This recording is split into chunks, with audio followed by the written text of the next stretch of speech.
शेतकऱ्यांनी आणखीन एक काळजी घेण्याची, कारण की परत एकदा पुन्हा आणखीन एकदा जोरात पाऊस पडणार आणि पुन्हा पूर परिस्थिती येऊ शकते, म्हणून हा एक अंदाज सर्व शेतकऱ्यांसाठी देत आहे. राज्यात एक परत पुन्हा आणखीन मराठवाड्याकडे बघू. मराठवाड्यामध्ये देखील तुम्हाला एक सांगतो की आता 14, 15, 16, 17च्या दरम्यान कडक ऊन राहणार आहे. गरमी इतकी आहे की जशी मुंबईला अशी गरमी जाणार आहे, पण तुरळक ठिकाणी रात्रीच्याला अर्ध्या तासाचा 1 तासाचा पाऊस येईल, पण सर्वदूर पडणार नाही, फक्त तुरळक ठिकाणी पडणार आहे.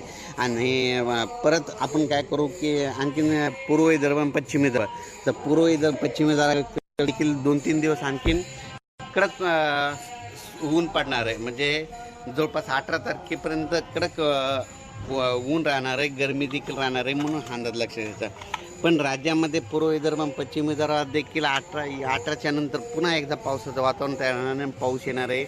म्हणून सर्वांना एक विनंती, आता ज्यांचे मूग काढायला आलेले आहे तुम्ही काय करा, 18 तारखेपर्यंत तुमचे मूग काढून घ्या, कारण की 18च्या नंतर पाऊस येणार आहे, पण जोराचा पडणार आहे, शेतातून पाणी बाहेर येणार आहे. म्हणून हा अंदाज, म्हणजे 18 ऑगस्टपासून ते जवळपास 2 सप्टेंबरपर्यंत चांगले 2 पाऊस पडणार आहेत, म्हणून हा अंदाज लक्षात येतात. आणि तुम्हाला सर्व सांगू इच्छितो की निसर्ग कसा अंदाज देतो सर्व शेतकऱ्याला सांगतो.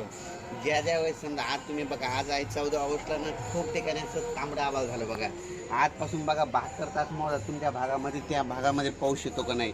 जिथं जास्त तांबडा आभाळ दिसेल त्या भागात जास्त पावसाची हजेरी लागते, म्हणून हे अंदाज तुम्हाला निसर्ग सांगतोय. म्हणून हे तुम्हाला एक माहीत असं म्हणून खास करून परत एक कालच अंदाज दिला होता, पण परत एक आज देत आहे.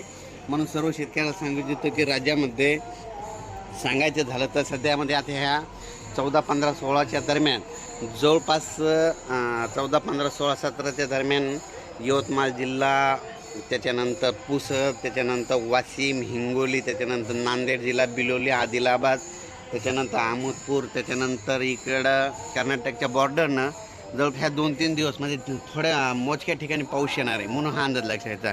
पण सर्व शेतकऱ्याला सांगू इच्छितो की तुम्ही काय करा, ह्या म्हणजे 18 तारखेपर्यंत आता मुग आलेत काढायला, तर तुम्ही तुमचे मुग काढून घ्या, कारण की 18 ते 2 सप्टेंबर दरम्यान चांगला पाऊस आहे. मग त्याच्यानं पाऊस पडल्याच्यानंतर तुमच्या शेतामध्ये हार्वेस्टर जाणार नाही, हार्वेस्टर न गेल्यामुळं तुमचे मुग त्या ठिकाणी अडकून पडतील. त्याच्यामुळं 18 तारखेपर्यंत तुम्ही तुमच्या मुगाची काळजी घ्यावी.